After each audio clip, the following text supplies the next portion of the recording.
Olá, meu nome é Luciana, eu sou mestranda do ProF pela Universidade de Brasília e no dia de hoje eu quero apresentar para vocês o meu trabalho final da nossa primeira disciplina do ProF. O trabalho final é um mapa conceitual e esse mapa ele tem como título as problemáticas da educação física. E esse título e esse trabalho ele foi construído com base nas discussões do livro que a gente trabalhou durante todo esse período através dos fóruns e da nossa plataforma online, que é o livro Desafios da Educação Física Escolar, Temáticas da Formação em Serviço do ProF. Antes de apresentar todo esse mapa conceitual para vocês, eu quero fazer uma breve introdução sobre essas sintetizações que eu coloquei aqui para nós discutirmos. Eu quero dizer que nós, como professores, nós professores, pesquisadores, e que estamos no dia a dia da escola e no chão da sala de aula, como a gente fala, a gente sabe que a nossa disciplina de educação física, ela não acontece no vazio, né? Ela não é isolada. A educação física é uma prática social, né?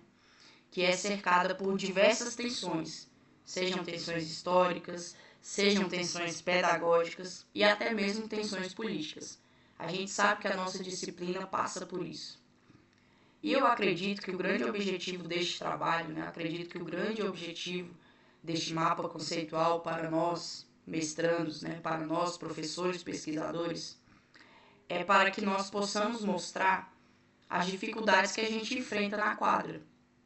E são muitas dificuldades, Nós temos muitos desafios, a gente passa por muitas tensões. Eu posso citar aqui por alto, A gente passa pelo desinteresse dos alunos e também a gente encontra até o desânimo de outros colegas de profissão, O desânimo de outros professores.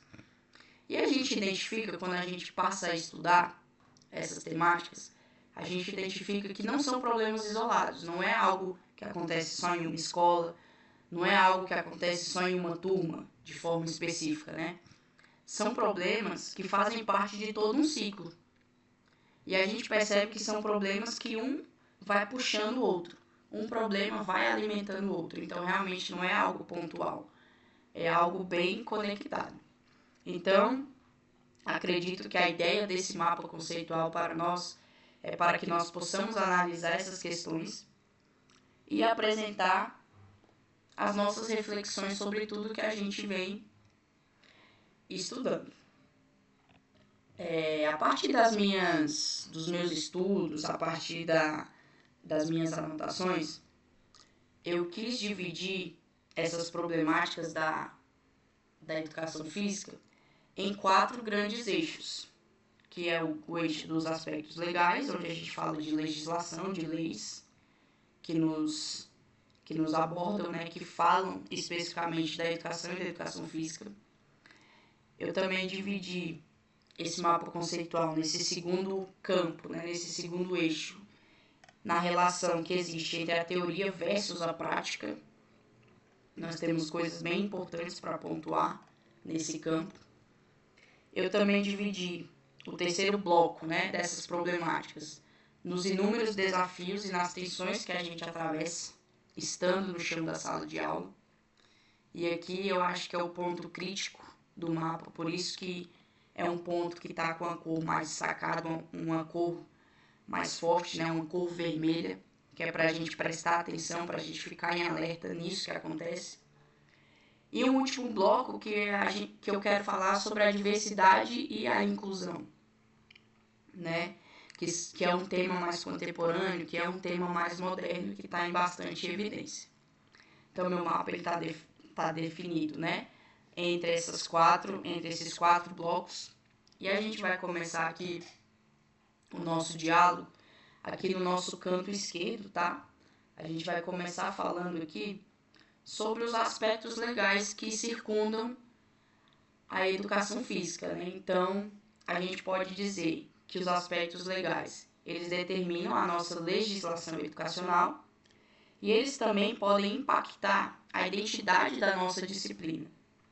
Então, o que acontece com esses dois temas? Por um lado, a gente tem aqui a legislação educacional, que é algo que é consolidado, que é algo que é obrigatório, e nós temos garantias, né, como a LDB, que é a nossa lei 9394 do ano de 96, e um documento mais atual que a gente tem, que é a nossa BNCC, que é a nossa Base Nacional Comum Curricular. O que acontece? Essas normativas, elas são garantias. Mas a gente pode identificar aqui, através do mapa, que existe uma pequena contradição em relação à nossa disciplina. Por quê? Embora as leis garantam a nossa disciplina de educação física, isso, infelizmente, não resolveu o problema da nossa identidade. Infelizmente, a identidade da educação física sempre sofreu uma crise de legitimidade, principalmente dentro da escola.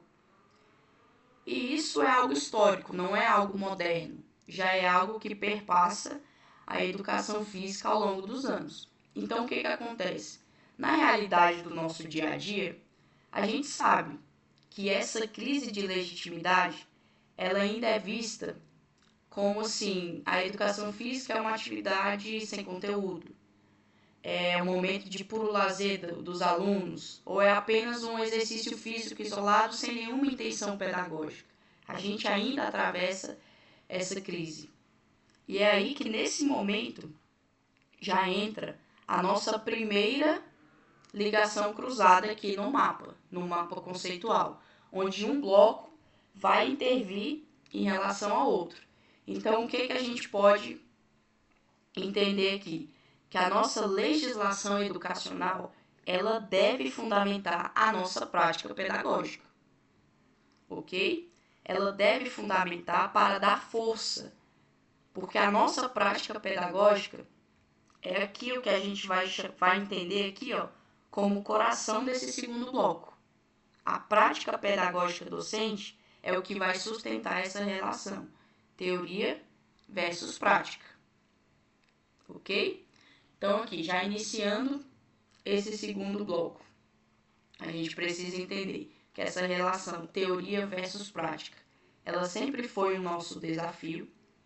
E o que acontece? Nós, enquanto mestrandos, a gente precisa fazer com que essas teorias acadêmicas, né, que nós estudamos, elas encontrem espaço, elas tenham sentido na ação que o professor desenvolve em sala de aula. A gente não pode ficar somente no limbo da teoria. A gente precisa aplicar essa teoria em uma prática que realmente seja para o aluno, que seja em prol do aluno, que a gente consiga alcançar uma praxis educativa integral, que a gente consiga ter uma prática planejada, que seja consciente e que realmente essa nossa prática ela possa transformar a realidade do nosso aluno, a realidade do nosso estudante. Então, assim, é o coração de toda essa problemática, a gente conseguir manter uma prática pedagógica docente.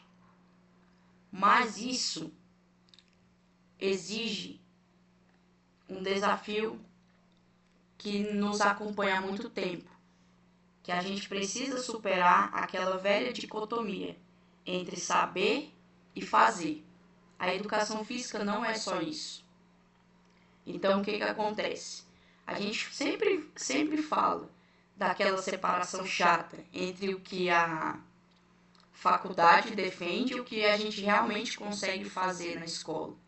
E essa distância, ela faz com que o professor, como um todo, ele perca o seu rumo do planejamento pedagógico. Por quê? O que acontece? Se o professor ele só tem essas duas linhas, ou ele só sabe fazer, ou ele só sabe saber, no caso, né? Infelizmente é um termo ruim, mas nessa dicotomia, só sei saber, só sei fazer, isso alimenta uma das nossas principais problemáticas, que é aqui a hegemonia do modelo esportivista, ou seja, somente o ensino dos esportes. Então, essa relação, essa tensão de teoria versus prática, quando ela é falha, quando existe somente o saber versus o fazer, a gente acaba alimentando um dos pontos mais críticos, um dos desafios mais intensos da nossa disciplina, que é somente o trabalho do ensino dos esportes. E não que ensinar os esportes seja algo errado, mas a forma como esse esporte é passado. Tanto é que a gente pode falar sobre o esporte na escola e o esporte da escola. E muitas vezes esse modelo esportivista que é aplicado nas escolas atualmente é o esporte na escola. E é algo que a gente sabe que carrega valores de competição, de segregação. Então a gente tem que buscar superar isso. Nesse eixo também, aqui no eixo 3 já, quando a gente vai falar de desafios e tensões, a gente quer saber que a prática pedagógica, né, a nossa prática pedagógica aqui, ela infelizmente, ela acaba perdendo a sua base teórica, né, o seu coração começa a bater mais fraco e a gente tende a ver aulas caindo na rotina tradicional da educação física, que é o que a gente acabou de falar. A rotina tradicional da educação física é a principal barreira, que é a hegemonia desse modelo esportivista, que é uma cópia do esporte de rendimento, que ele foca nas regras rígidas, que ele foca na técnica, que ele foca naqueles alunos que jogam melhor. Então esse formato, ele é excludente. E ele com certeza, ele gera a indisciplina e o afastamento dos nossos alunos. E isso fica evidente a partir dos nossos estudos e da nossa prática, que nos alunos do ensino médio, isso é muito mais frequente. A gente ainda consegue desenvolver um trabalho bacana nos alunos do ensino fundamental. Mas quando chega nos alunos do ensino médio, a gente percebe que aqueles alunos que não têm tanta habilidade, eles simplesmente desistem. Eles vão para a arquibancada, no que a gente chama de efeito arquibancada, que é um trecho que a gente pode ler no livro, em algum dos artigos, e simplesmente eles não querem participar. A arquibancada se torna um local mais agradável para eles. E o que acontece? A gente lida já com resistência, a gente lida também com falta de estrutura. E muitas vezes o professor que ele tenta, infelizmente, ele cansa, infelizmente, ele adoece e de tanto tentar e não ter êxito, de não lograr êxito, de colecionar tentativas de insucesso, infelizmente, isso culmina no sintoma do abandono do trabalho docente, que é o que a gente chama de desinvestimento pedagógico, que a gente percebe que aquele professor que está desanimado, que ele não quer mais intervir, e ele adota aquela postura que a gente comumente chama de rola-bola. Então, a sua aula se torna somente um passar tempo. Infelizmente, todo esse bloco 3, todos esses desafios e essas tensões, a gente precisa superar.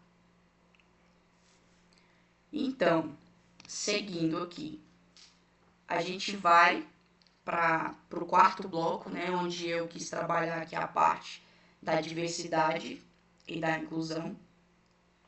E eu quero começar essa parte da diversidade e inclusão já linkando duas coisas dentro dos desafios e tensões.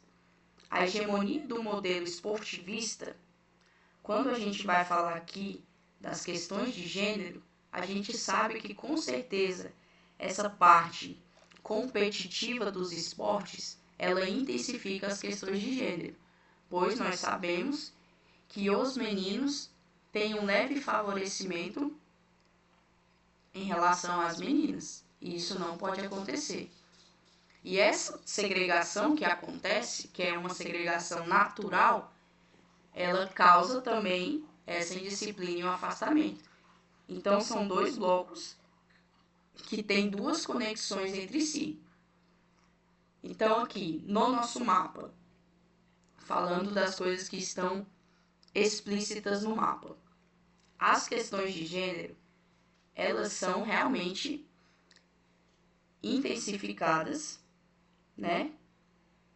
Quando a gente trabalha esse modelo esportivista. E a nossa quadra, a nossa sala de aula, ela infelizmente, quando mal conduzida, ou quando não conduzida, no caso do desinvestimento pedagógico, a gente acaba contribuindo, a gente acaba favorecendo, a gente acaba deixando acontecer a segregação da quadra. Ou seja, um espaço que era para ser democrático, ele acaba sendo desigual, pois existe o jogo dos meninos e apenas o espaço das meninas. E isso a gente não pode deixar acontecer. Essa separação é uma das principais causas que geram aquele afastamento, como já foi dito anteriormente. Então, o que acontece aqui? As alunas acabam se afastando da aula porque a própria dinâmica natural da aula as exclui. Então, nós, como professores, a gente precisa quebrar esse ciclo e a gente precisa trabalhar através da coeducação e da equidade, para assim a gente conseguir aplicar a democratização da cultura corporal.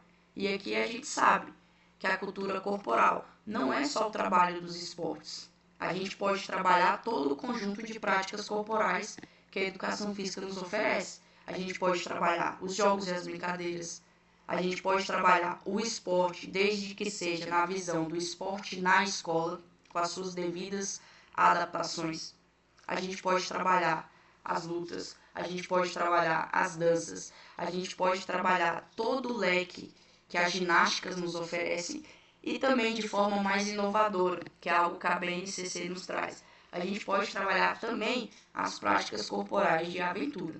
Assim a gente consegue garantir que todos os alunos, independente do seu gênero ou também da sua habilidade motora, a gente permite que esses alunos eles tenham o direito real de aprender e vivenciar as práticas corporais. Então, assim, acredito que eu consegui expor para vocês a maioria das minhas conexões aqui. E eu queria encerrar, né, para ser uma fala bem breve, eu queria encerrar falando que esse trabalho, né, ele evidencia que nós temos problemas que a gente não consegue resolver e nem falar de forma isolada, que no momento eu vejo que não adianta a gente cobrar a participação dos alunos se as nossas aulas continuarem excluindo aqueles que não sabem jogar. A gente precisa se reinventar, que não adianta a gente exigir, né, a inclusão dos nossos alunos, a participação, se nós estivermos cansados e sem o devido apoio.